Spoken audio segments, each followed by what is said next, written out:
마태복음 5장 1절에서 10절까지 같이 함께 읽도록 하겠습니다. 시작. 예수께서 무리를 보시고 산에 올라가 앉으시니 제자들이 나온지라 입을 열어 가르쳐 이르시되 심령이 가난한 자는 복이 있나니 천국이 그들의 것이며 애통하는 자는 복이 있나니 그들이 위로를 받을 것이며 온유한 자는 복이 있나니 그들이 땅을 기업으로 받을 것이며 의에 줄이고 목마른 자는 복이 있나니 그들이 배부를 것이며 긍휼히 여기는 자는 복이 있나니 그들이 긍휼히 여김을 받을 것이며 마음이 청결한 자는 복이 있나니 그들이 하나님을 볼 것이며 화평하게 하는 자는 복이 있나니 그들이 하나님의 아들이라 일컬음을 받을 것이며 의를 위하여 박해를 받은 자는 복이 있나니 천국이 그들의 것입니다. 아멘. 읽으면 읽을수록 마음에 온유함이 찾아오고 평안이 찾아오는 하나님의 말씀입니다. 오늘은 시간이 되는 대로 온유한 자와 의에 줄이고 목마른 자가 받는 복에 대해서 같이 은혜를 나누려고 합니다. 여러분 앵무새 죽이기라는 책이 있죠. 읽으신 분이 계신지 모르겠는데 앵무새 죽이기는 1960년대 하퍼리라는 여성이 쓴 소설인데 이 소설이 쓰자마자 이 소설로 인해서 이 하퍼리 여성이 작가가 그 퓰리처상을 받습니다. 또 이 이름으로 영화가 만들어졌는데 이 앵무새 죽이기 똑같은 이름으로 영화가 만들어졌는데 영화도 오스카상을 받고요. 미국에서 4,000부 이상 팔렸고 지금도 한 해 100만 부 이상 팔리는 반세기 이상 미국에서 베스트셀러가 되고 있는, 그래서 미국에서 선정하기를 성경 다음으로 영향력이 있는 책이다라고 선정하고, 또 이 책이 또 더 많이 읽혀지게 된 계기가 그 오바마 대통령이 가장 사랑하는 소설이다 이래가지고 세계적으로 더 많이 팔렸고 40개 언어로 번역이 돼서 전 세계에 지금도 절찬리에 판매되고 있는 책 앵무새 죽이기. 그래서 미국의 교과서에도 실려 있는 소설입니다. 꼭 한번 여러분의 자녀들에게 일독을 권하고 여러분도 한번 읽어봤으면 좋겠는데, 주 내용은 이겁니다. 주인공인 흑인 청년이 나오는데 이 흑인 청년을 변호하는 백인 변호사가 있습니다. 이 백인 변호사가 이 흑인 청년을 변호를 하는데 또 그 문제들로 인해서 힘들어하는 아이들이 나오고요. 근데 이 백인 변호사의 어린 아들이 아버지가 당시에 1960년대니까 그때를 시대를 배경으로 해서 기록한 소설이니까 아버지가 당시만 해도 이 흑백의 어마어마한 인종차별이 있었던, 지금도 없어졌다라고 이야기하지만 여전히 미국 사회는 인종차별이 있고 여전히 유럽에서도 인종차별이 있는데, 우리 손흥민 선수 축구하다가 그 인종차별 당하잖아요. 우리 외국으로 해외로 나가서 축구하는 선수들 항상 그거 꼭 한 번씩 있잖아요. 인종차별 당하는 거, 아시아인들. 어찌됐든 아버지가 이 흑인 청년을 변호하는데 아버지가 너무 힘들어하는 거예요. 그래서 그 아들이 그 아빠에게 이렇게 물어요. 이게 소설에 나오는 얘기인데요. 그 아빠에게 물어요. 아빠는 왜 힘들게 그 흑인 청년을 변호하세요? 그랬더니 이 백인 변호사가 이야기하기를, 내가 이 흑인 청년을 변호하지 않으면 내가 하나님께 예배할 이유가 없다. 나는 하나님께 예배하기 위해서 변호하고 있다. 명언이죠. 우리 예배가 내 삶의 현장에서 이웃을 사랑하고, 내가 드린 오늘 이 예배가 내 삶의 현장에서 연약한 자를 돌아보고 낙심하고 좌절한 이를 돌아보는 삶의 예배의 연장선이 꼭 있어야 됩니다.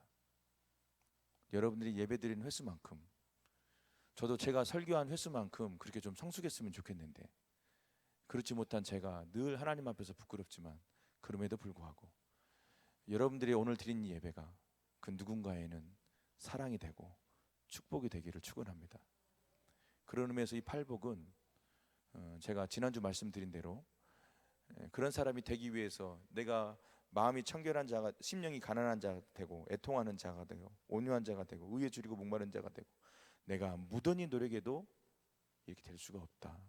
전적으로 100% 하나님의 은혜로만 가능한데, 너무 감사하게 원어는 우리 번역은 심령이 가난한 자는 복이 있나니 이렇게 돼 있는데, 원어는 제일 먼저 다 똑같이 8개 절이 마카리오스 이렇게 나옵니다. 복 있는 자여, 복되도다, 기쁨 있는 자여, 행복한 자여 하면서 마음이 온유한 자는 행복하도다, 복되도다, 기쁘도다, 온유한 자여 너가 땅을 기업으로 받을 것이다. 그래서 선언적인 개념이 크다고 제가 지난주에 말씀을 드렸습니다. 이미 뭐라고요? 온유한 자예요. 내가 온유한 자임을 인식하고 깨달고, 그리고 내가 온유한 자만 되는 것이 아니라 심령이 가난한 자부터 시작해서 뒤에 나오는 7가지가 다 함께 연결이 돼서 내가 온유한 자인데 마음은 가난하지 않고, 나는 애통하는 자인데 나는 화평하고, 그럴 수가 없다고 제가 말씀을 드렸습니다. 전체 한꺼번에 8가지 성품은 나눠져 있지만 이게 뭉뚱그려서 마치 성령의 9가지 열매, 사랑이 모든 열매를 품고 있는, 감싸고 있는 것처럼 이 팔복은 따로따로 떼어내서 볼 수 없는 것이고 연결되어 있는 것이다라고 지난주에 제가 말씀을 드렸습니다.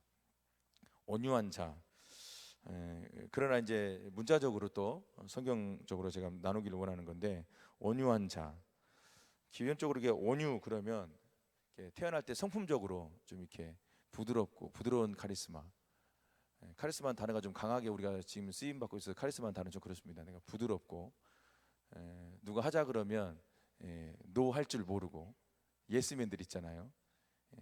천성적으로 타고난 성품을 이야기하는 게 아닙니다. 이 온유함은 절대적으로 훈련받아서 다듬어진 것을 이야기하죠.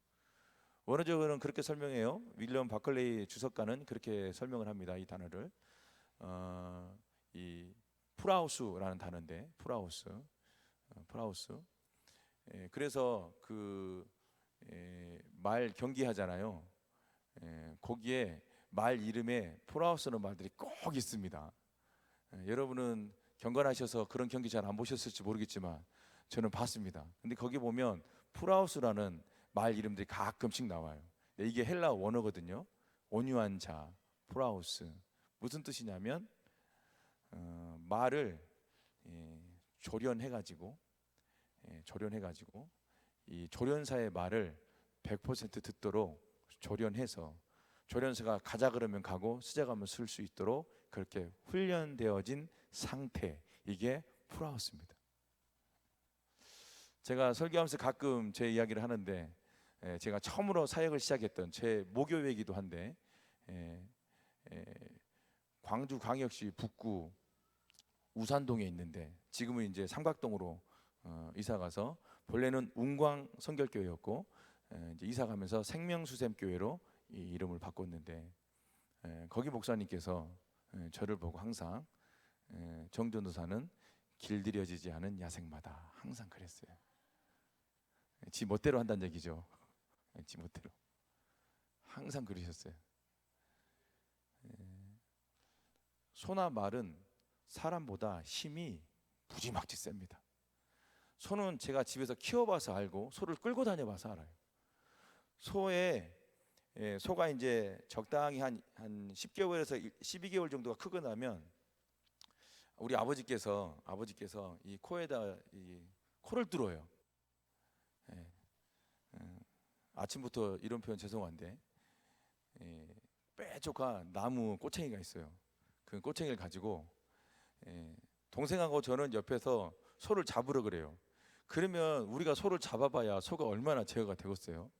한 번은 제가 소 뒷발에 걷어채워가지고, 거짓말 안 하고 저 건반 있는 저 뒤까지 한번 제가 떨어진 적이 있어요. 한번 받아 채워가지고 죽는 줄 알았어요. 보통 그렇게 되면 장이 파열된다는데 그러지는 않았는데, 어찌됐든 코를 뚫으면 아버지께서 코를 잡고 이 큰 날카롭게 깎은 꼬챙이로 그 코를 뚫어요. 생사를. 그만 소가 막 난리를 치죠. 아둥바둥 치고, 동생하고 저 잡고 있으면 동생하고 저는 계속 옆으로 나가 떨어지고, 저 뚫어가지고 콧뚜레를 코에다가 매서 딱 끈으로 묶어줍니다. 그러기 전까지는 절대로 제가 소를 제어할 수가 없어요. 그래서 아버지가 코를 뚫어줘요. 그러면 딱 이제 그 줄을 잡으면 살짝만 당겨도 소가 움직이질 않아요. 왜냐하면 그 코에 콧뚜레가 코에 엄청난 통증을 주기 때문에 움직이질 않아요. 근데 그것도요 단련이 되니까 힘을 버티긴 하더라고요. 어찌됐든 이 프라우스라는 단어는 힘은 무지막지 많은데 조련사에 의해서 잘 조련되어지고 우리가 이제 흔히 말하는 말로 순종할 수 있도록 그 힘을 다스리고 절제할 수 있는 이 어마어마한 오랜 기간 동안의 훈련을 통해서 짠 하고, 그래서 온유한 자는 단언하면서 이야기하는데 말씀에 다스려진 자, 하나님 말씀에 다스려진 자, 온유한 자, 하나님 말씀 가라 하면 가고 서라 하면 서는 철저하게 하나님 말씀 앞에 다스림을 받고 있는 자, 그 사람이 온유한 자입니다. 이 온유함 이야기하는 무조건 구약에서 이야기하는 사람 한 사람이 있죠. 뭐로 시작해서 새로 끝나는 사람? 모세. 항상 이 온유함을 이야기하면, 그래서 민수기 12장 3절에 나오죠. 온 땅에서 지면에서 가장 온유한 사람이 모세다. 여러분 아신 것처럼 모세는 사람을 때려 죽일 정도로 힘이 왕성했던 사람. 그러나 그렇게 때려 죽이고 광야에서 40년 동안 하나님께서 훈련을 시킴에도 불구하고 그게 잘 다스려진다, 그렇지가 않아요. 여러분이 잘 아는 사건, 무리바 사건, 화나가지고 반석을 쳐버리죠. 하도 백성들이 이래라 저라 그러니까 이 지도자가 리더십을 순간 잊어버리죠. 여러분, 교회에서 세워진 리더십에는 무조건 순종할 수 있어야 돼요. 순종하지 않으면 리더도 힘들어요. 그런데 이 모세가 백성들이 계속 이 사람이 와서 뭐라고 하고 저 사람이 뭐라고, 모세가 그러니까 성질이 나가지고 그냥 결국 그것 때문에 가나안 땅에 못 들어가게 됐죠. 모세가 본질적으로는 본인 화를 못 다스렸지만 그 화를 제공한 사람이냐면 이스라엘 백성들이었어요. 누구한테 잘잘못을 따지자는 얘기가 아니라, 그러니까 그렇게 40년 동안 광야에서 훈련받고 또 훈련받으면서도 여전히 모세는 그 안에 이 욱하는 성질이 있었던 것이죠. 그때 욱 나온 거예요. 그럼에도 불구하고 하나님께서는 모세를 향하여서 이 온 땅에 있는 사람, 성경에서 그렇다면 그런 거 하잖아요. 온 땅에 있는 사람, 그러니까 전 세계 통틀어 가지고 지금 이미 천국이든 지옥이든 간 사람들, 앞으로 태어날 사람들 다 포함해서 예수님 빼고 가장 온유한 사람 누구라고요? 모세예요. 근데 모세의 혈기는 사람을 때려 죽일 정도로 힘이 강했던 사람이고, 하나님 그 무리바 사건에서 반석을 칠 정도로 아직 길들여지지 않은 부분이 있었음에도 불구하고 하나님께서는 온유한 자라고 이야기해요. 그럼 여러분 신약에서는 온유한 자 그러면 생각나는 사람 혹시 있으신가요? 저는 꼭 저 같은 베드로가 생각이 납니다. 베드로는 예수님 3년 동안 예수님께서 하는 성경 공부, 예수님께서 했던 모든 설교를 다 들었던, 여러분 너무 부럽지 않으세요? 나 12제자가 가장 부러운 게 3년 동안 예수님의 설교와 예수님의 성경 공부를 직접적으로 받은 사람들 아니에요. 막 엄청 부러운 거예요. 뭐 위대한 강해 설교 세미나가 있다면 막 가고 싶거든요. 그런데 우리 예수님의 설교를 들었던 이 12제자들, 다른 건 안 부러운데 예수님의 설교를 눈앞에서 앉아서 직접 들었던 사람들, 그런데도 좌충우돌 이 12제자를 봐보세요. 예수님의 성경 공부를 직접 받고 예수님의 설교를 직접 들었던 이 12제자들의 좌충우돌, 말고의 귀를 칼로 잘라버릴 정도로 예수님과 3년을 동고동락하면서도 여전히 다스려지지 않는 베드로의 혈기. 근데 베드로전서에서 이 베드로는 하나님을 향하여서 자기 온유함을 통해서 모든 고난당하고 있는 당시에 살고 있는 그리스도인들을 향하여서 끝까지 고난 가운데서 인내하라고 소망의 말씀을 선포하는 자가 되었습니다. 근데 여러분, 제가 요거는 오늘 새벽에 기도하면서 알게 된 건데, 이 온유한 자의 끝은 우리 예수 그리스도시더라고요. 예수님이 십자가에서 죽으실 때 그분이 힘이 없으셔서 십자가에 달리셨습니까? 그렇지 않아요. 능력이 없으셔서 십자가에 달리셔서 그 모난 고난과 수치를 다 당하셨습니까?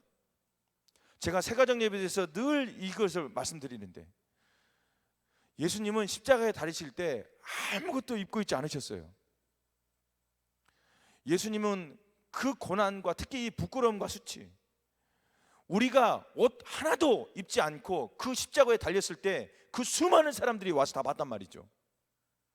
그 수치를 대신해서 짊어지셨는데 예수님이 능력이 없으셔서 거기 달리셨습니까?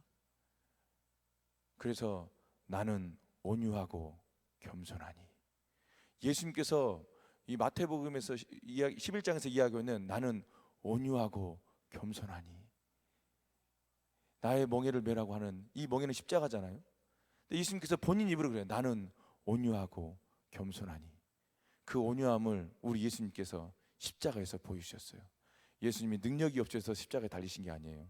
철저하게 하나님의 말씀에 다스림을 받고 하나님의 말씀대로 십자가에서 죽으심으로 말미암아 우리를 구원해 주시기 위해서, 그런 의미에서 우리 삶에 이 온유함을 적용해 보자면, 우리가 돈이 없어서 능력이 없어서 예수 믿지 않는 사람들한테 전도하면서 핍박을 받습니까? 그렇지 않아요. 우리가 그 핍박을 감내할 수 있는 일은 무엇이에요? 예수 그리스도 때문에.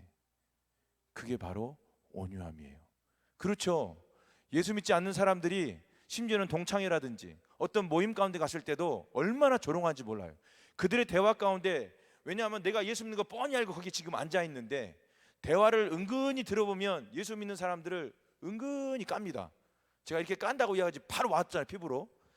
내가 예수 믿는 거 알고 그 자리에 와 있는 거 아는데 예수 믿지 않은 사람이 은근히 돌려서 목회자들 비난하고 교회들 비난하고 예수 믿는 거 비난하고 예수 믿는 것들 그래가면서 이제 대놓고 까는 사람들도 있죠.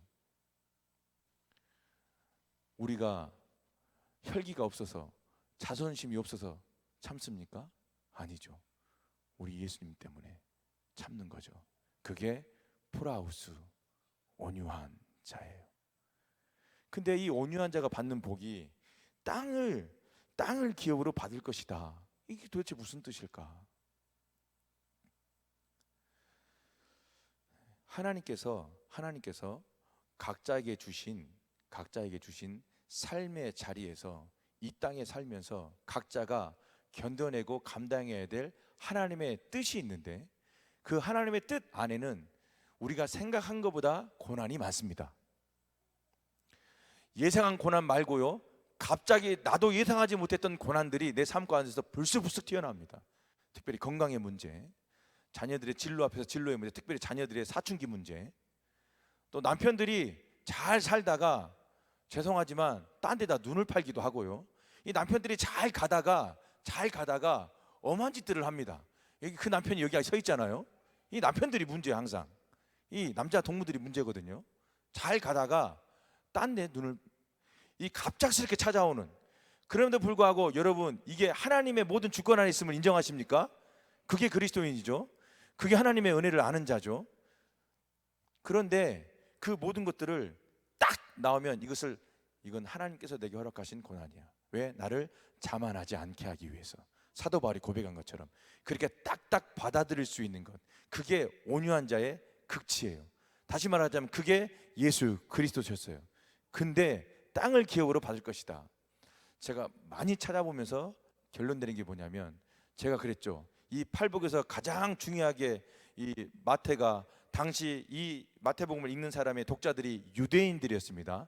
유대인들은 이미 신앙생활을 하고 율법에서 대해서 어느 정도 알고 있었고, 신앙생활을 10년, 20년, 30년 또 대대, 2대, 3대, 4대 이렇게 신앙생활을 해오던 사람들이 유대인들이었습니다. 사도 바울이 가장 힘들었던 게, 제가 지난 주일 아프리카 지구 목자 모임에서 잠깐 말씀드렸는데, 사도 바울이 로마서 9장에 보면 항상 자기 마음에 큰 근심이 있다 그랬습니다. 그리고 자기 마음에 고난이 있다 그랬습니다. 사도 바울은 항상 평안하고 평강으로 복음을 전했다는 게 아니에요. 사도 바울이 죽을 때까지 자기 마음에 큰 근심이 있었는데, 그것 하나는 뭐냐면 자기 동족 유대인들, 하나님의 은혜를 받을 그 시기 때 진리 앞에서 그 진리를 받아들이지 못하고 진리를 꼬는 거예요. 진리로 받아들이지 못하고 그것을 율법으로 받아들이고 이런 것이죠. 나는 지금 그걸 했어요. 농담을 했으면 그걸 농담으로 받아들이라는데, 농담했는데 이걸 다큐로 받는 거예요. 농담했으면 농담으로 받아야 하는데, 농담했는데 진지하게 받아들이면 코드가 안 맞는 거죠. 사도 바울한테 가장 큰 것이 뭐냐면 유대인들이었어요. 지금 마태복음은 이 유대인들한테 기록된 거예요. 그런데 온유한 자에게 주신 이 복이 땅이다. 이 모든 팔복의 가장 큰 주제는 뭐냐면 하나님의 나라라고 말씀드렸죠. 하나님의 나라는 여기 있다 저기 있다가 아니라 어디 있다고요? 이미 너희 안에 임하였느니라. 이 땅의 개념도 이 하나님의 나라와 천국하고 연결이 되더라고요. 결국 하나님의 말씀 앞에 다스림 받은 사람이 얻는 복이 하나님의 나라를 차지하고 천국을 누리면서 사는 은혜더라고요.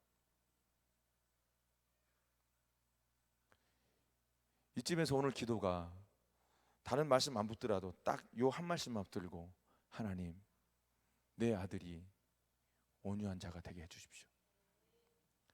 내 딸이 온유한 자가 되게 해주십시오. 내 사랑하는 남편이 온유한 자가 되게 하여 주옵소서. 그 온유함의 대표적인 게 또 하나 제가 말씀 준비해서 생각난 사람이 이삭이었어요. 이삭은 모리아산에서 이 아브라함이 이삭을 번제로 드릴 때 나이가 최소 15살에서 20살 사이. 그렇게 되면 아브라함의 나이는 최소 115에서 120세 사이. 누가 더 힘이 셉니까? 누가 더 힘이 셉니까? 아브라함이 삼손의 후예가 아닌 이상, 삼손이 아닌 이상 이삭이 힘이 셀 게 명확하죠. 아버지가 칼을 들어서 이삭을 찌르러 간 이삭이 도망가지를 않네요. 이삭이 도망갈 힘이 없었습니까? 도망갈 능력이 없었습니까? 온유함이죠. 여러분, 이 모리아산의 이삭이 실은 예수님을 예표합니다. 그 모리아산, 거기가 다윗의 성전이 세워진 것이고 거기가 실은 골고다 언덕에 예수님께서 십자가에서 못 박혀 주신 게 거기예요. 여러분 안에 이 온유함이 사모되어지시기를. 그러나 따로 떼서 할 수 없다고 얘기했습니다.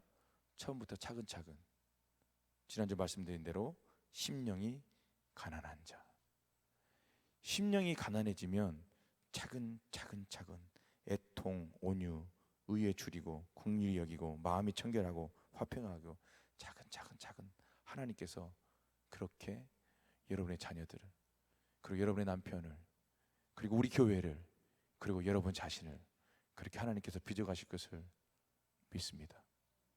그래서 실은 오늘 여기 팔복을 그만 다루고 밑에 빛과 소금을 좀 다루려고 그랬어요. 위에서 8가지 팔복은 그리스도인이 살아가야 될 하나님의 성품이라면, 뒤에 나오는 13부터 나오는 소금과 빛은 이 성품을 가진 하나님의 백성들이 살아가야 될 삶 속에서의 뭘까요? 다 같이 따라합니다. 영향력. 예, 이 8가지 성품을 가지고 있는 하나님의 백성들이, 천국의 시민권을 가지고 있는 사람들이 이 땅에서의 영향력, 너는 빛이다, 너는 소금이다. 근데 소금 역할을 못하면 땅에 버려져 밟힐 뿐이다. 그래서 이 빛과 소금은 철저하게 뭐냐면 영향력이에요. 영향력을 대표하는 말씀 하나 있는데 여기 한 말씀만 찾고 같이 기도하기를 원합니다. 저는 이 영향력을 설명할 때 꼭 여기를 찾습니다. 느헤미야입니다. 느헤미야 2장 10절입니다. 제가 가지고 있는 구약성경 728페이지입니다. 느헤미야 2장 10절입니다. 구약성경 728페이지입니다.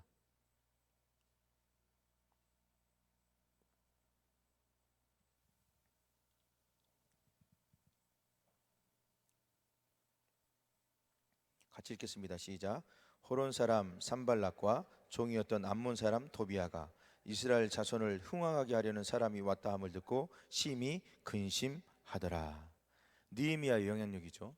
느헤미야가 이런저런 우여곡절 끝에 드디어 예루살렘 성으로 성벽을 재건하기 위해서 옵니다. 온다는 소문이 파닥에 퍼졌습니다. 이 성벽 재건을 방해하고 있던 사람이 산발락과 도비아죠. 이름도 거시기합니다. 이런 산발락과 도비아 같은 놈들. 산발락과 도비아가 이스라엘 자손을 흥왕하게 하려고 온다는데, 그때 뭐가 생기냐면 이 산발락과 도비아가 근심이 생긴 거예요. 왜요? 느헤미야가 오면 될 거를 아니까. 이미 이스라엘을 흥왕하게 하려고 느헤미야가 온다 그러니까 이 산발락과 도비아가 뭐예요? 벌벌 떠는 거예요. 근심이 생긴 거예요. 이게 영향력이죠. 여러분이 빛과 소금입니다. 여러분이 가는 곳에 그 사람을 보면 기도하고 싶어지는 거예요. 이게 여러분의 삶의 예배에 영향력이 되었으면 좋겠어요. 제가 우리 어머니들 기도 마지막 결론 이걸 놓고 계속 기도하면서 왔거든요. 우리 어머니들이 이런 영향력 있게 주옵소서. 마음이 가난하고 애통하고 온유하고 의에 줄이고 목마른 자들의 하나님이 주신 이 성품을 가진 빛과 소금이 세상 가운데 나가면 여러분 어머니들이 가는 곳에 화평이 있는 거예요. 다툼이 있는 곳에 평화가 있는 거예요. 당신을 보니까 너무 기도하고 싶어지는 거예요. 우리 어머니들을 보니까 예배하고 싶어지는 거예요. 이게 영향력이에요. 그 사람 존재 자체가 그 누군가에게 소망을 갖게 해줄 수 있는 거예요. 그게 우리 예수님이셨고 우리 지금 예수님을 따라가는 예수님의 제자들이니까 여러분이 가는 곳마다 삶의 예배가 이 영향력이 돼야 돼요. 느헤미야가 온다는 소문 자체가 산발락과 도비아에게 근심이 되게 하는 존재. 아, 느헤미야가 온대. 왜요? 느헤미야는 기도하는 평신도의 리더십의 최고 잘 알아요? 느헤미야는 평신도였어요. 근데 이 느헤미야가 온다는 그 소문 아래 산발락과 도비아가 벌벌 떠는 거예요. 그 사람이 오면, 왜냐하면 그 사람은 기도의 사람이거든. 절대 거기서 예루살렘 성벽을 올 수 없는데, 재건하러 올 수 없는데 이 아닥사스다 왕이 성전 재건할 수 있는 재료를 다 보내주는 거예요. 그럴 수가 없거든요. 그럴 수가 없는데 느헤미야의 영향력이 이미 소문이 싹 퍼지면 그 느헤미야 온다니까 산발락과 도비아가 근심하는 거예요. 여러분이 기도의 자리에 있는 것 자체가 마귀 사단은 벌벌 떠는 거예요.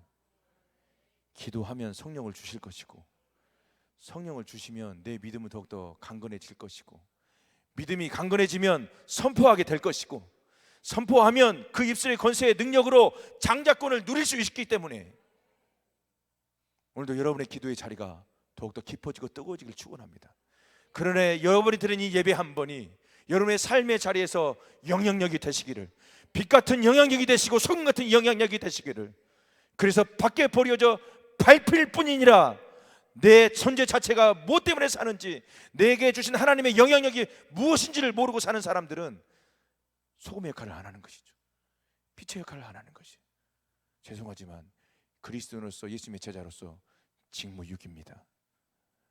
너희들은 세상의 소금이다. 너는 세상의 빛이다. 그러면서 오늘 본문 마태복음 5장 13절 같이 함께 읽고 기도하기를 원합니다. 13절부터 16절입니다.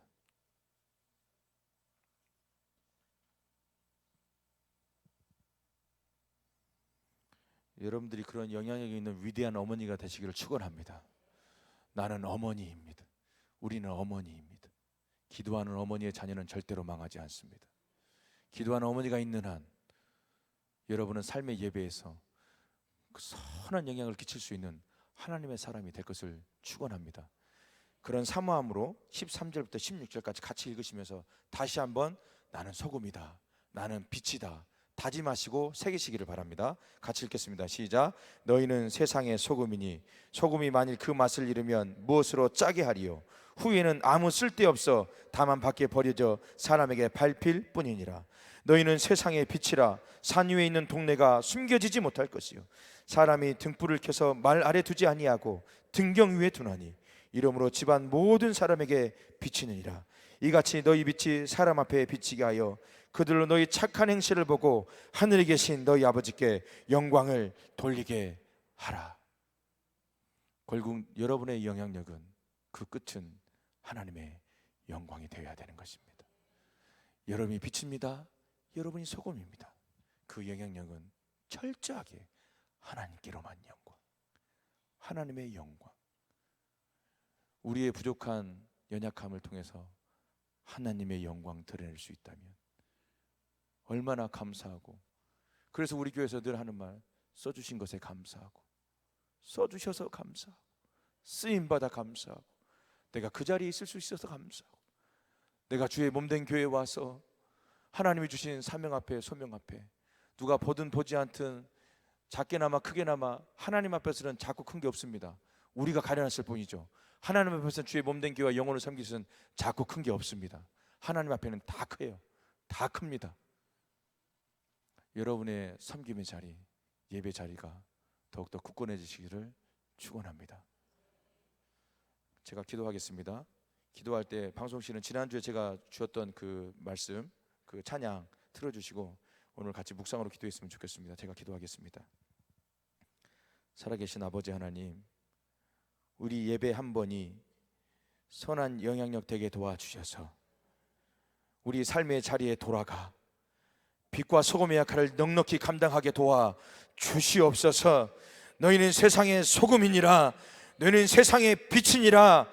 너는 심령이 가난한 자다. 너는 애통하는 자다. 너는 이미 온유한 자다. 너는 의에 줄이고 목마른 자다. 너는 긍휼히 여기는 자다. 너는 마음이 청결한 자다. 너는 화평하게 하는 자다. 너는 의를 위하여 박해를 받는 자다. 우리에게 이렇게 선언해 주시고 그렇게 여겨주시니 감사합니다. 우리가 내가 내 죄를 감당할 수 없지만 예수 그리스도의 십자가에 죽으신 그 보혈로 내가 너를 의인이다 칭해 주셨던 것처럼 오늘도 우리에게 선언하십니다. 너는 이미 빛이야. 너는 이미 소금이야. 너는 이미 심령이 가난한 자야. 너는 이미 복을 받았어. 복되도다. 너는 복을 받은 자야. 너는 복을 받은 자로다. 이미 선언해 주시고 그렇게 인쳐 주시는 하나님의 은혜를 이 시간 우리가 기억하오니 하나님, 우리 삶의 자리에서 선한 영향력, 느헤미야 같은 선한 영향력, 삶의 예배가 승리하게 도와 주시옵소서. 삶의 예배가 승리하게 도와 주시옵소서. 하나님께서 하시면 됩니다. 하나님께 은혜를 구하는 자마다 하나님 외면하지 아니하시고 오늘도 우리 어머니의 기도를 들어 응답하여 주시되 우리의 작은 신음소리에도 우리의 작은 눈물과 그 땀방울에도 응답하여 주시는 아버지 하나님, 우리가 이 시간 같이 함께 기도할 때에 성령 하나님 임재하여 주시옵소서. 성령 하나님 말씀으로 응답하여 주시고 성령 하나님 뜨겁게 역사하여 주시옵소서. 주여, 세 번 찾고 기도합니다. 주여.